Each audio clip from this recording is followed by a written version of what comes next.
May 25th every year is African Liberation Day. The day celebrates the hard-fought achievement of African countries of their freedom from European colonial powers on the theme, Educating an Africa Fit for the 21st Century, building resilient education systems for increased access to inclusive, qualitative, lifelong and relevant learning for Africa. This morning to discuss the day, we have Professor Alhaji, a Pan-Africanist, and we're also expecting Dr. Emmanuel Stafford, CEO of Diaspora Focus and Executive Director, Bureau of Africa Intelligentsia. Good morning, Professor Njai. Thanks for joining us. Good morning, and thanks for having me, as always. Another day having this conversation again about Africa. Yes. We'll just delve straight into connecting this to the theme.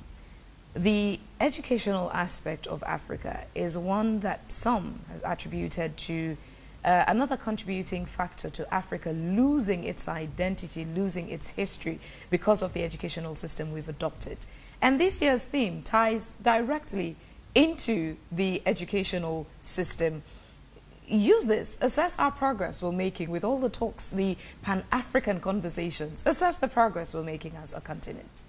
Yeah, so I wanted to make it clear that oftentimes the African Union's or the AU's agenda and the agenda of Pan-Africanists are quite different.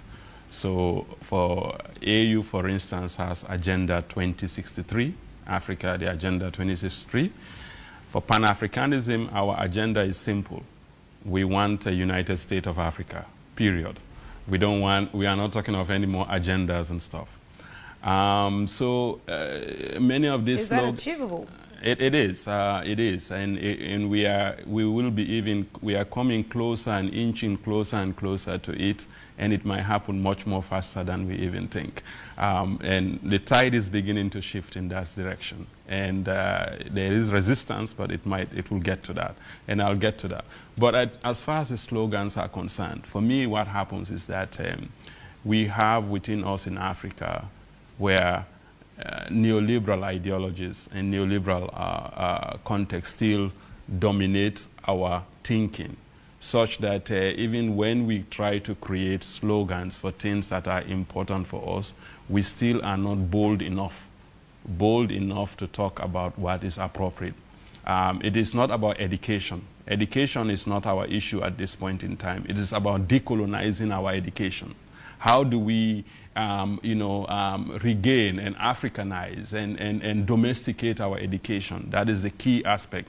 Because currently the greatest threat to us Africans is actually the educated elites.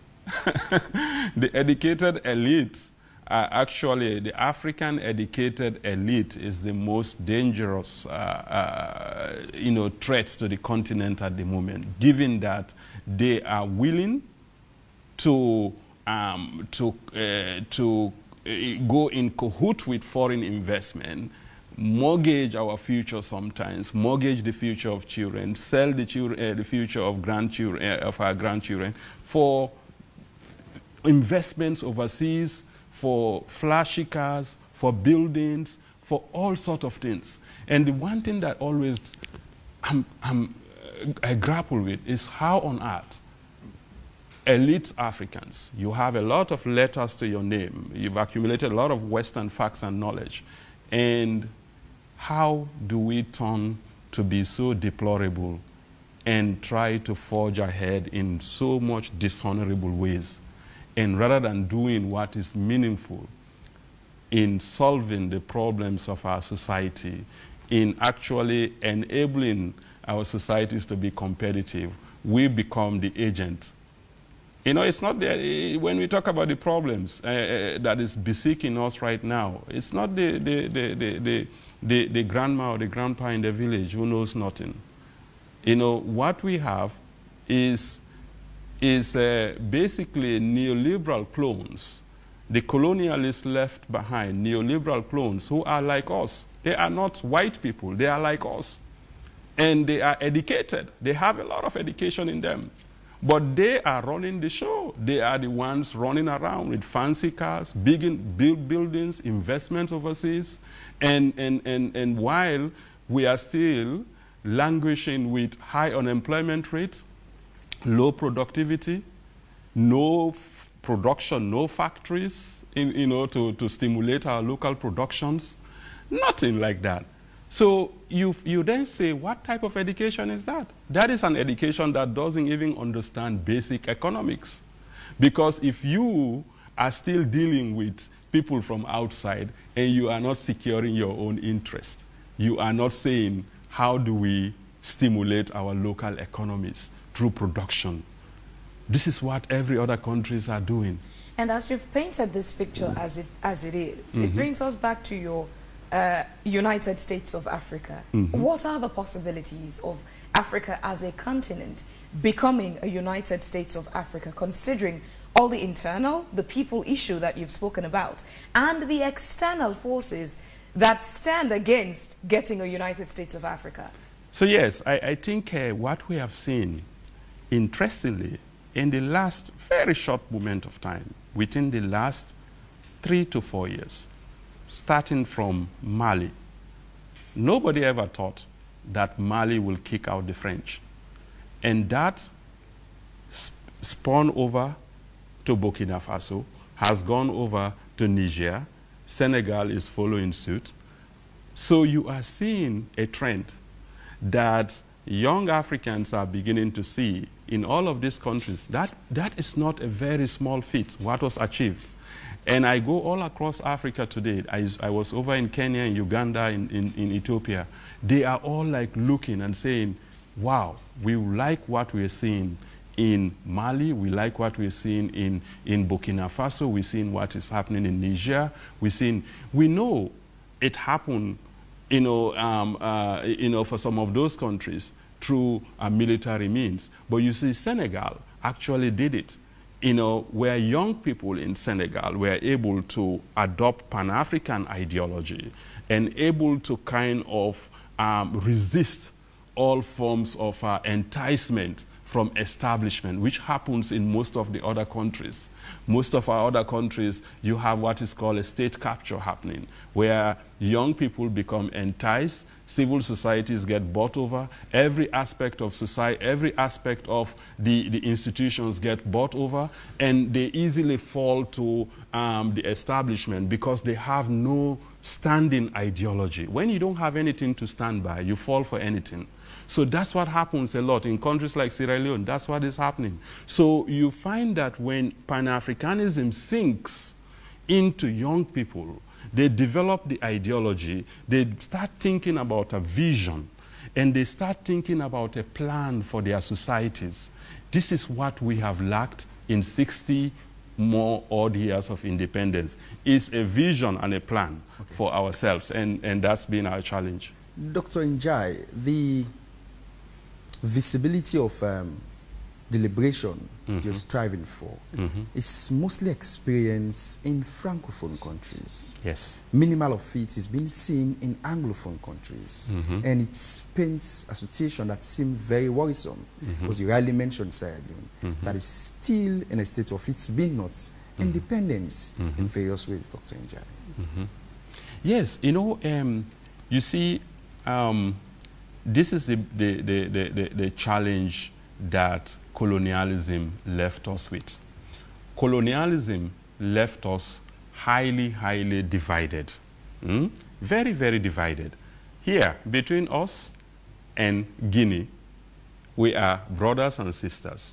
I have a lot of cousins in Guinea. Francophone, Anglophone. Liberia next door, you go between Kailahun and Liberia, you just cross the river, you are in Liberia. Brothers and sisters, aunties, families, all divided. So colonialism created the divisions, created the divide and rule and conquer, and also exploitation of our resources. What happened though, immediately after colonialism, immediately after colonialism, we did not go back to resolve those boundaries. We did not go back to correct those. So what we ended up having is new leaderships in Africa that went on to become also divide. So if I'm in Sierra Leone, I go to divide the people in Sierra Leone because I want to rule them. So I come in, I divide. If I'm from the north, I divide the south from this. If I'm from the south, I divide the south from, I make as if I'm that. And then you divide. So the new leadership after colonialism that was divide and conquer, now is divide, loot, divide, decimate, exploit, extract, loot, divide, and divide, and divide, and then aid comes. This is the scenario we are in now. Because we are going through this thing, it's a cyclical dependency. So now we sit down and we ask, hey, we are poor, so aid comes.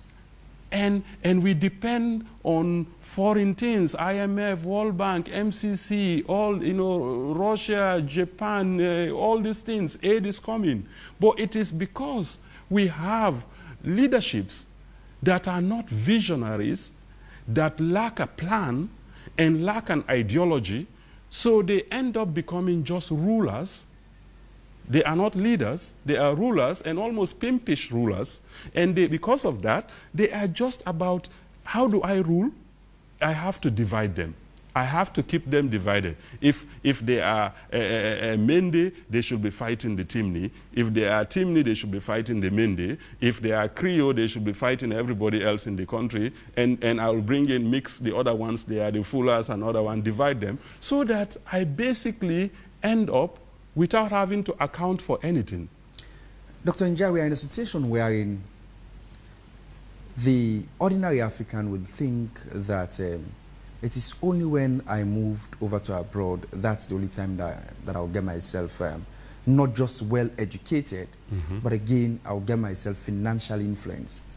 How do you think such narratives will change when in actual fact, on a daily basis, you and I know the cry on the economy, not just in Sierra Leone, but across the African continent? Yes, this is the greatest tragedy. This is the biggest tragedy happening for us and for a lot of young people that have to leave this naturally endowed continent. Countries like Sierra Leone, we take out the minerals, the gold, the diamond, the iron ore, all this stuff. You just focus on just the marine resources, fish. I mean, that alone, for some countries, that's all they have, just fish. Japan only has fish. They have no other resources. So you take out all of those, and you see the challenges of despair. Young people are facing a lot of issues around structural violence. And the daily structural violence of poverty, unemployment, no hope, is leading people to incessant drug abuse, you know, and a lack of dignity that is now making that it is about living and going at all costs. The kid in Europe, I was flying the other day, there was a young boy I flew from Netherlands. I mean, he went to New York just to visit and to see his girlfriend, and then he is coming back. It's just about a choice, just to go visit. For us, doing that is despair. And so it has happened since independence, because we are the only people in the world, we are the only continent in the world where we have no vision, no plans, and no ideologies on how to socially organize ourselves and how to improve production and create opportunities for both young people and old people. The Indians have moved. They have developed production systems and are even spinning over and coming to our places to improve on their production. The Chinese are doing the same. The Turkish are coming and even building us airport and exploiting us again, in addition. And the Chinese and all the Americans and everybody else, everyone else in the world has a plan. They have a vision. And you cannot stop them. I mean, if they have their plan and their vision, what is important for us in Africa is that you can come. You can come. I'm happy you come. But you must operate under our own vision, our own ideologies, and also our own plan. But that is what is lacking. So when they come, they see a place where there is no plan, there is no vision, there is short-sightedness. So they say, okay, great. This is a place we can exploit. We can do whatever we want to do here. Because you people are short-sighted, you are not long-sighted, you are not able to kind of cater for yourself. Every other country in the world has developed because of a fundamental one. You start with an ideology, you have a vision, and then you, a vision, you have an ideology, and then you have a plan. And then you execute your plans. Just like yourself, we've over time heard and seen from Malema in South Africa who believe Africa is just one country. We are one people, as you earlier alluded, that we've just been divided by borders. But it's very clear that Africans themselves have allowed themselves to be placed in a situation where they are, because we've accepted all those odds that have been placed in our faces, and we've accepted a situation that, yes, this is who we are. And it is very clear, even in Sierra Leone, that when a Sierra Leonean or when an African sees a white man, he becomes jittery or whatsoever. Exactly. You see complex all over. Exactly. Dr. Njai. Exactly. How do you think these narratives should change? Because it seems very difficult. It's more like an hereditary something. Yes. We inherit it from our forefathers, and then our kids will also inherit it from us, because that's the situation that we've been placed, Dr. Njai. Absolutely, and that's why the Pan-African ideology, Pan-African education is so critical, because what we are facing is a continuous brainwash curriculum, a brainwashing. Currently, for instance, you look, the best and the best of our young people. I get so many people asking me, write me a letter for Yali, write me a letter for this. I'm writing so many letters for this and that. Why? You know, the Americans are coming and plucking our very best young people and then take them for 2 weeks or so, or 3 weeks or a month in America, and then you go through a brainwash curriculum, right?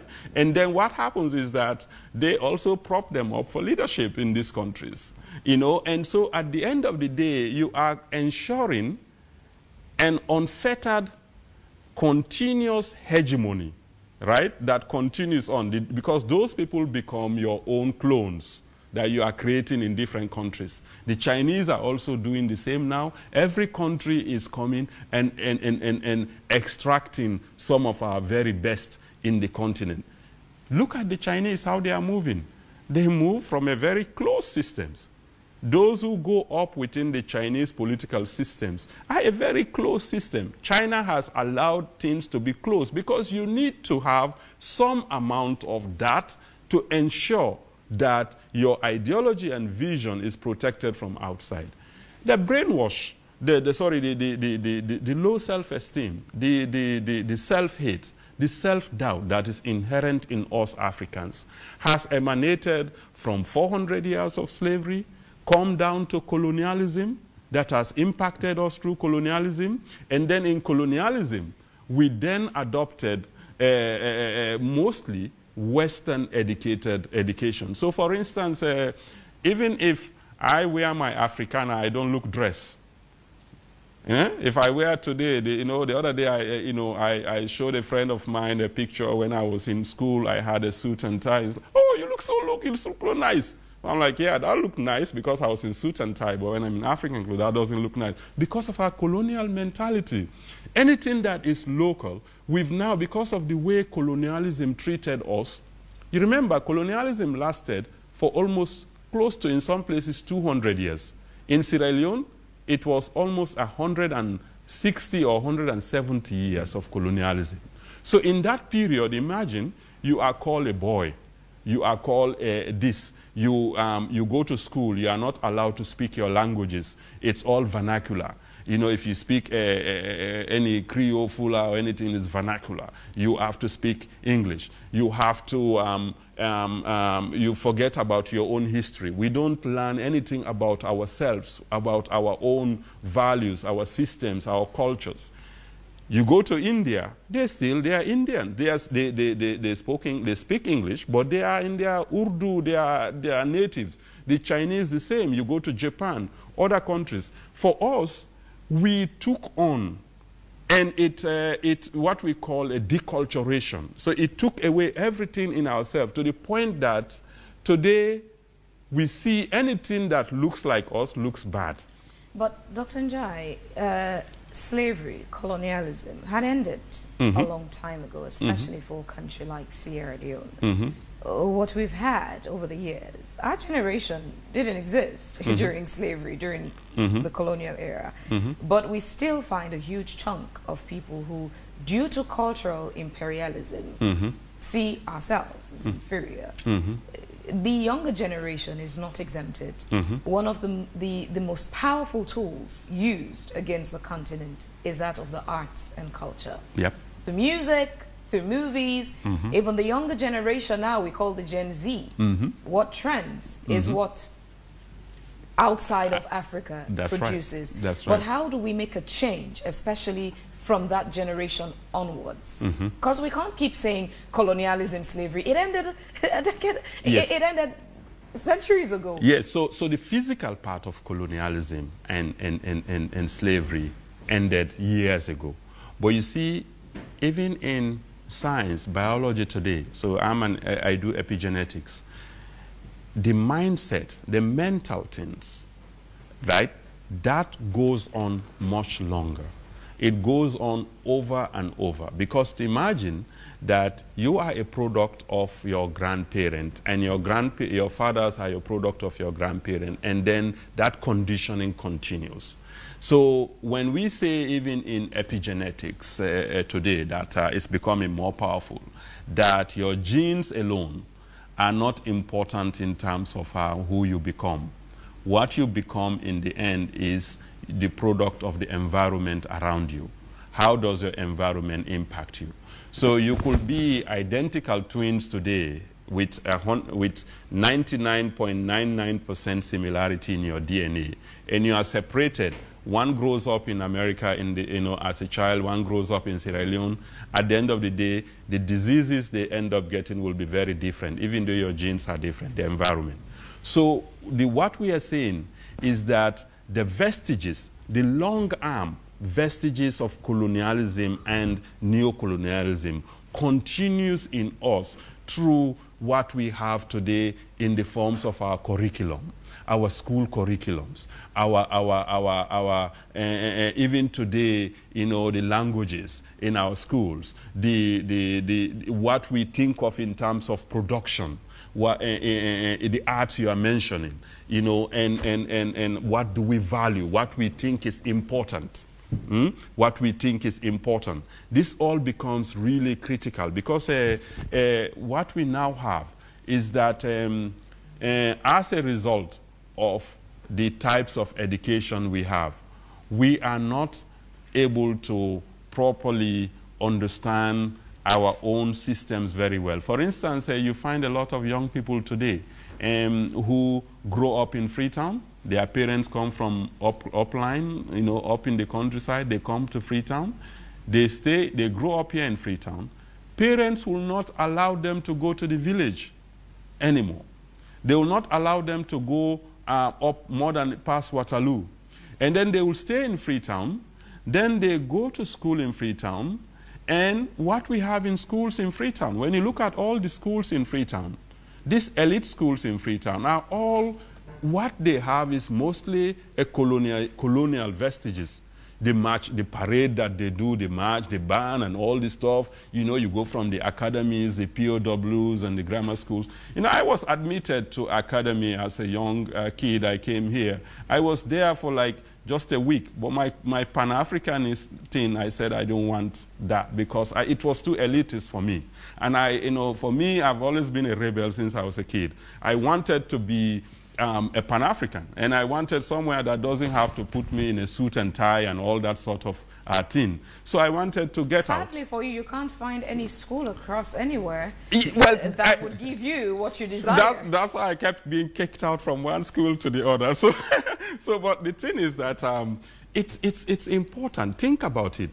That thing, we think about the marching bands. We think about all that sort of colonial pomp and thing that they do in this thing, when Annie Walsh goes out, when all of these things. where is the inject of the African culture, your pride within it? Where is the inject of saying, even if you wear your nice, you will not be even allowed to march with the school if you wear your nice African attire. But think about even our institutions today, our biggest institution, the oldest institution in Africa.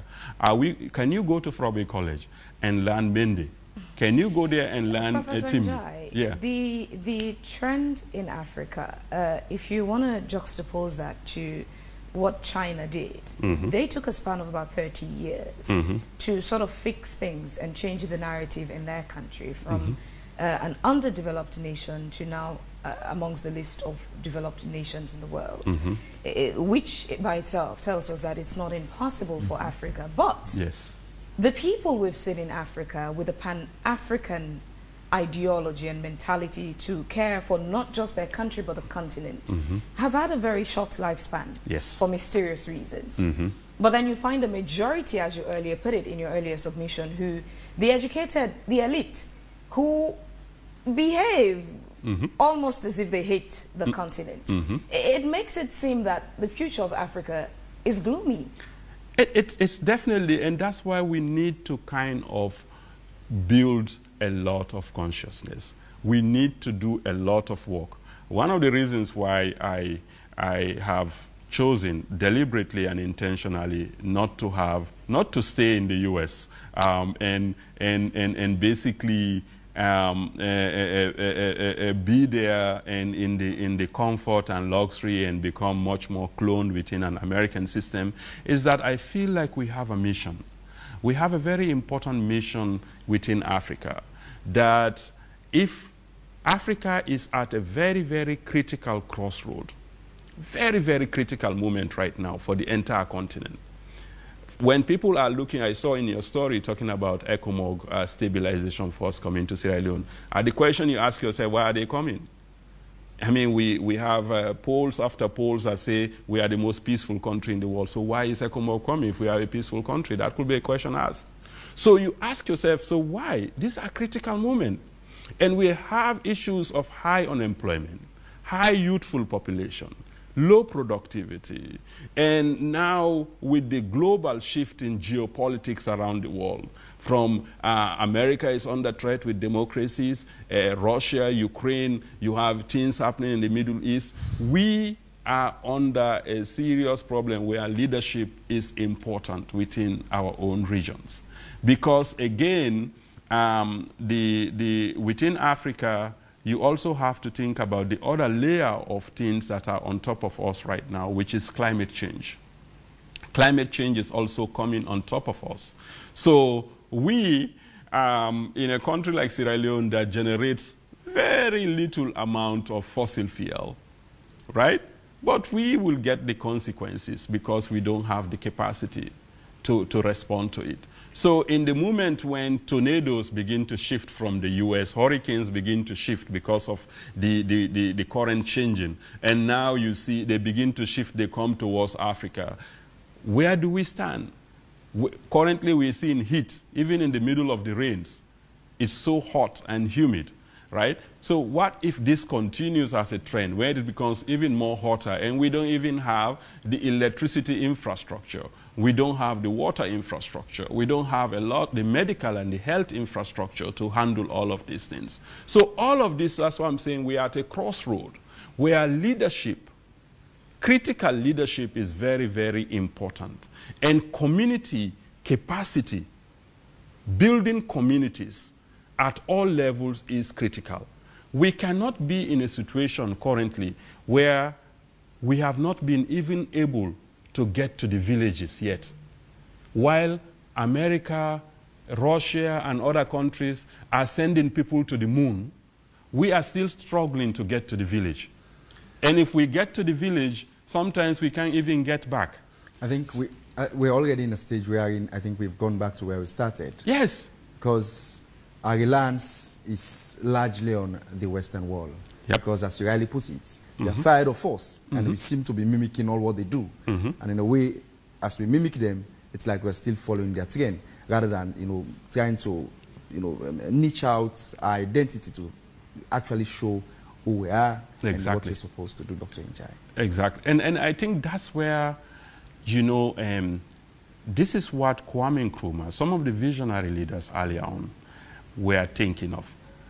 If Africa had followed what Kwame Nkrumah proposed on May 25, 1963, if Africa had gone the route of the Casablanca group, Kwame Nkrumah, Gamal Abdel Nasser, Sekou Touré, Modibo Keita, who we are calling for a united Africa, a united state of Africa where we have one single currency, we have no visas, no borders, we have a one central bank for all of Africa, we have even a rapid deployable force like an African High Command. Imagine if we have an African High Command as an army in Africa. That group becomes so powerful that no other single smaller state can go into issues. This is why you cannot have issues in the United States of America, because can you fight the federal army from your own state? If the federal army comes down or the U.S. Guard comes down, you will be decimated. So this is what this guy had a vision. He had an ideology, which was an African scientific socialism ideology. And he also had a plan for Africa. But the difficult thing with vision, the most difficult thing with vision is because vision is something you see and others around you don't see it. But also the difficult part of vision is taking people to it, to what you are seeing. Right? Because they will not even see it. So at that point, nobody saw it. But today, look at what is happening across Africa, that Africa is impotent to solve. We have war in DR Congo. We have war in Sudan. We have fighting insurgencies in Burkina Faso. We have Mali. We have Niger. We have Mozambique insurgencies.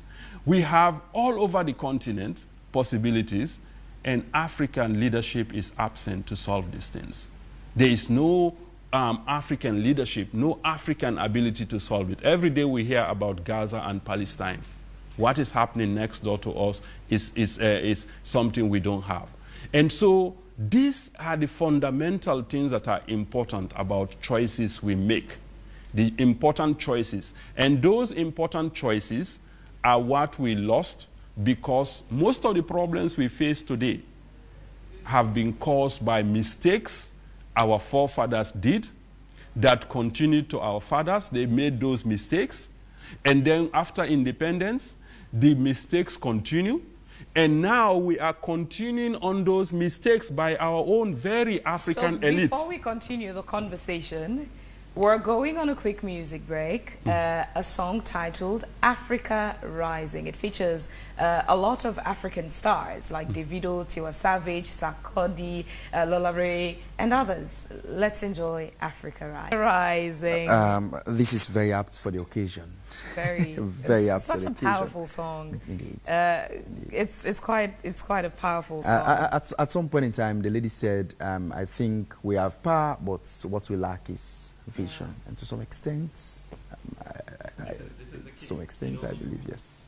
This has been our biggest weakness as all over the world, as you know, every other peoples of the world, every continent you go to, people have a vision. They have an ideology, and that ideology is rooted in their cultural empowerment. They grow, but they grow with their culture. The Indians are growing with their culture. That's why you are consuming all the Bollywood. They are seeing the American Hollywood and say, we are responding to it with ours, but it has to grow with ours. And they now get a local market that consumes it. The local Indian is consuming the Bollywood. They make a big market out of it. Just like what Nigeria is doing in Africa with Nollywood, with Afrobeat. If there is now a vision and an ideology, a leadership. Not to interrupt you there, but right. We just got the confirmation a few weeks ago that Afrobeats originated from Sierra Leone, from Gerald Pine. who was popularly known as Gerald Opino. Let's use the moment to also put it out there. Afrobeats is Sierra Leone originated. You know, continue. You know, yes, and this is a part of the thing that is important to know, that within that colonial mix of the region, we had a lot of mixing that was going on, and when you come to the music, there was a lot of centers that emerged. Countries like Sierra Leone had its own. Ghana had its high life. Nigeria had the period when Lagos was a boom. So what happened was, typically, was that musicians from different countries will converge in these areas that were centers. So Lagos was a center around the 70s, 80s, early 70s, 80s. That's how you had people like Sierra Leone and Gerald Opino and others, moving over to Lagos, becoming the big area for big bands and all those funk emerging jazz. And then, of course, you see the shift even in Guinea here with Sekou Touré, and also in Senegal. Professor, we have messages on our Facebook page we'll read out for you. But just before we head to some of those messages, our identity, we seem to be a continent where integrity is missing, and we're seeming to become a morally bankrupt society. With a lot of corruption here and there, people who today would say smart things, who know Africa's problems, but then when you put them in positions of trust, in offices, they betray the people by doing the same things they had not only condemned and criticized, but things that perhaps you would not have imagined they would do. This makes us wonder, can we as Africans manage our own resources if we continue in the trend of independence we're pushing for? One Africa, United States of Africa. Can we manage our own affairs and resources? That is a very, very, very, very good question, and it's very loaded. And I will start by, dissecting it a little bit. Yes, we can manage our resources. Again, what you alluded to is very important, because those who are willing, or so those who are in the habit of dramatizing our issues, dramatizing our poverty, taking advantage of some of our vulnerabilities. They use this language. Look at them. They cannot even manage their resources. That is why we need to go back and manage things for them. But again, what you've alluded to is very important, because two things come to mind. Our education is largely school education, Western accumulation of knowledge and facts that lacked character. We are not building character in our education systems. The character that is an African character. An African character is about, the key concept of African character is about integrity. In our African cultures, integrity mattered. That is why Okonkwo in Things Fall Apart was kicked out. Before, if you do something in any community, they expel you. If you come and do something that violated the integrity of that community, they disband you from the community. The African community had a sense of character. Corruption was introduced in our cultures through colonialism. It was not part of the innate African cultures. The African culture was like, I will take chicken to the chief, my chief. But that doesn't mean I'm going to bribe the chief. But it was just a mark of respect because he is the custodian of the land. But it wasn't to bribe the chief. But corruption became part of what we have. And then we started losing our concept of dignity, because what Western education did to us, we become individualistic. We go up, we rise, and we have nothing. We are not bound to our kinsmen and all this stuff. But it becomes really important. But identity is what we are losing, and we are losing it strongly, to the point that now today, for instance, in Sierra Leone, how would you reconcile that we are banning masquerades, we ban lantern, we are banning parades, we are banning all these things, and we are seeing now a rise in Halloween. People are celebrating Halloween. People are celebrating Thanksgiving, Mother's Day, everything else, but not us. Not from us, not anything that is born out of us.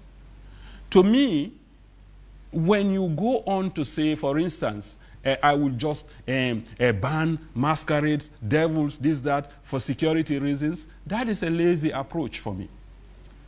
What is important is you find a way to do them, and you find a way to do them with, you know, stringency, with all the measures that you can apply within it. But you don't ban things. And so we have to build, but build from our own cultural foundation.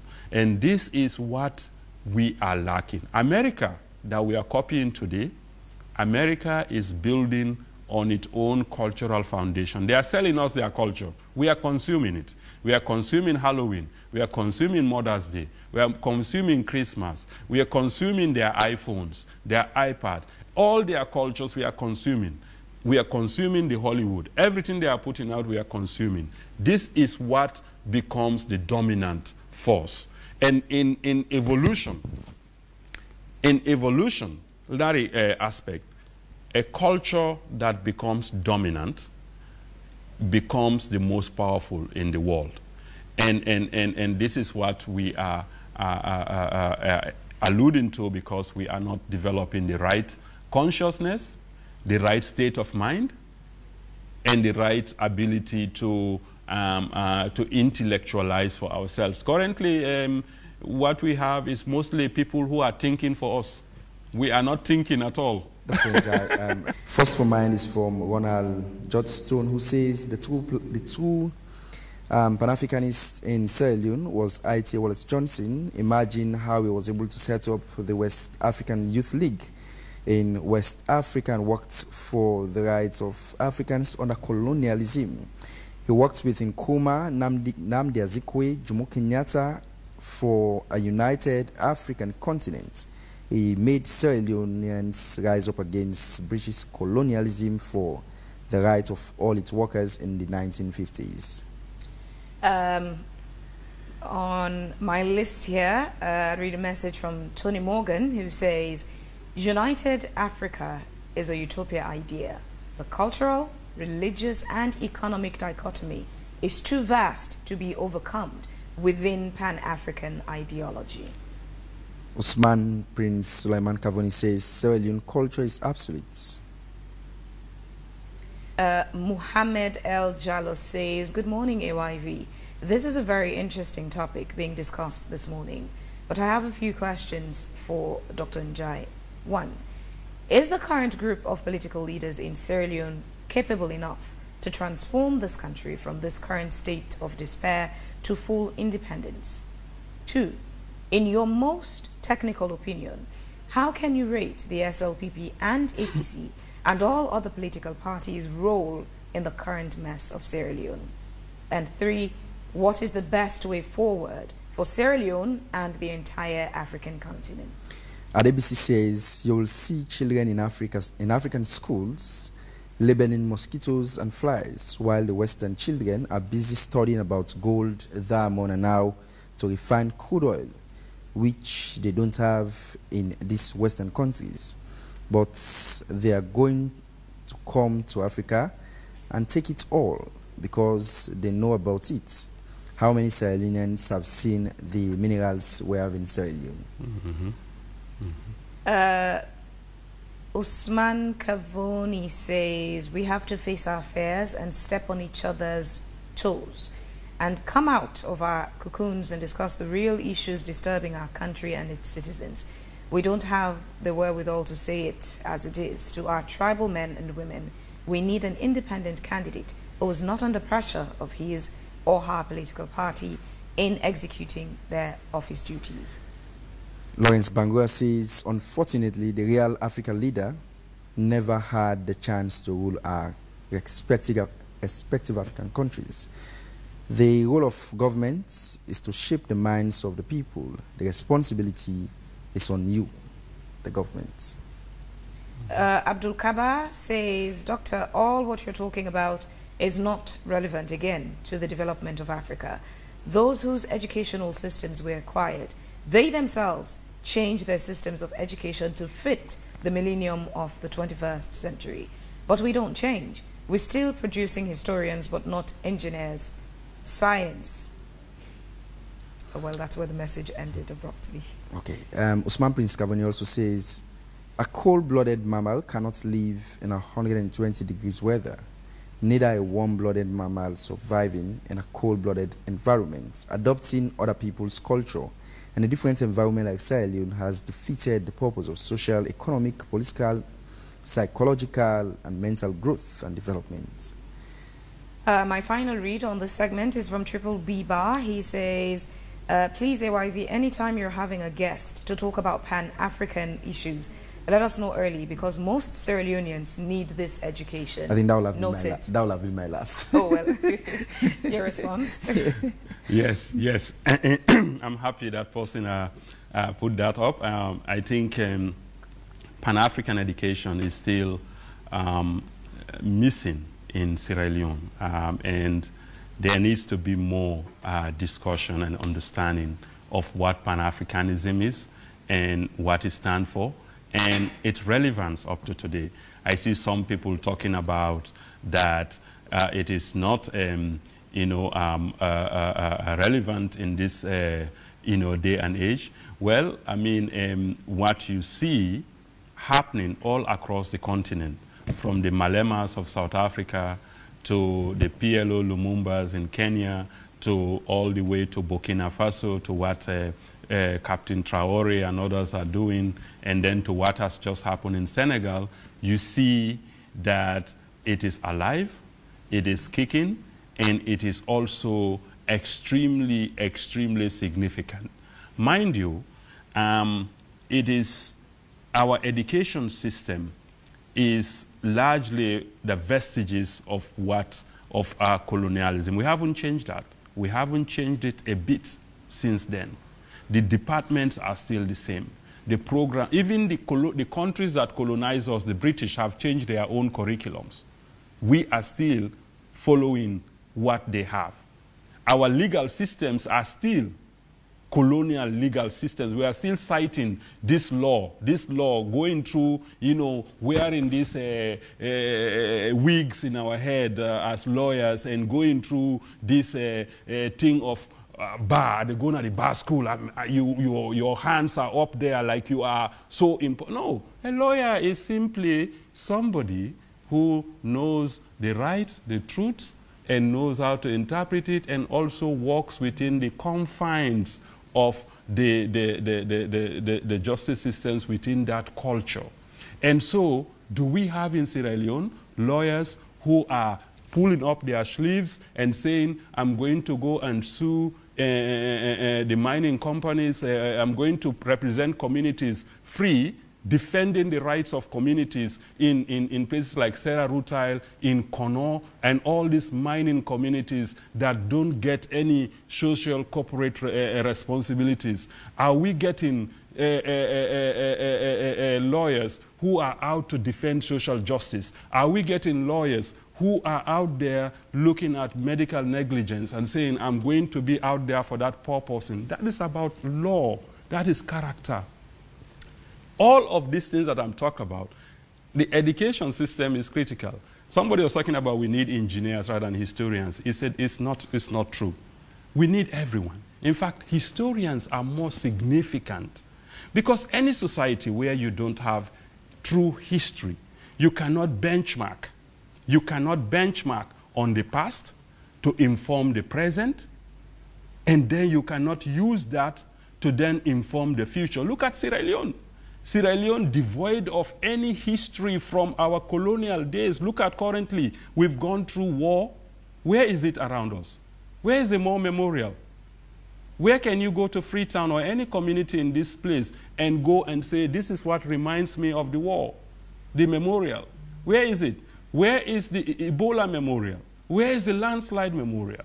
Where are we looking at? How then, if we look at that, we say, no, this can never happen to us again. That is brought alive by history. History is significant in medicine. If I'm a medical doctor, I'm in medicine, how do I treat?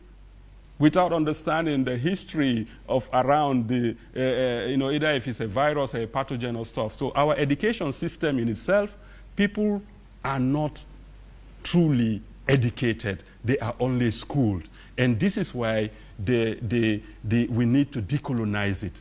We also have to understand, even when we talk about the impossibility of having a United States of Africa as a utopian idea, it's not.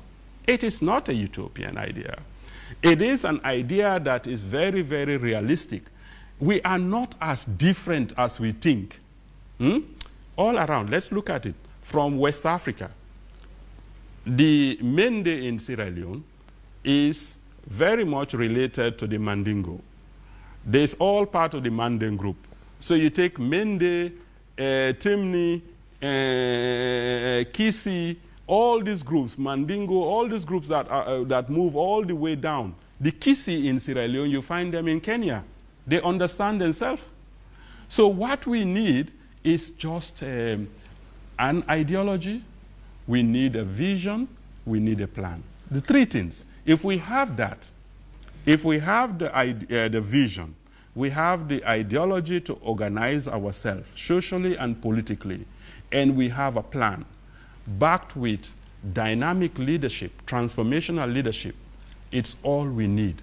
The challenge after independence is that we mainly have rulers, not leaders. Okay, then. And those rulers are all about divide, loot, divide, thief, decimate, exploit, and extract and divide again. I think a message has been sent. Thank you. Thank you so very much, Professor Njai. It's been a pleasure having you here this morning to Thank talk you. on African Liberation Day and what said in hopes to benefit and even the African continent, how best we could come together as one and see ourselves as one. Thank you. To be united as a family. Thank you so very much, Dr. Njai.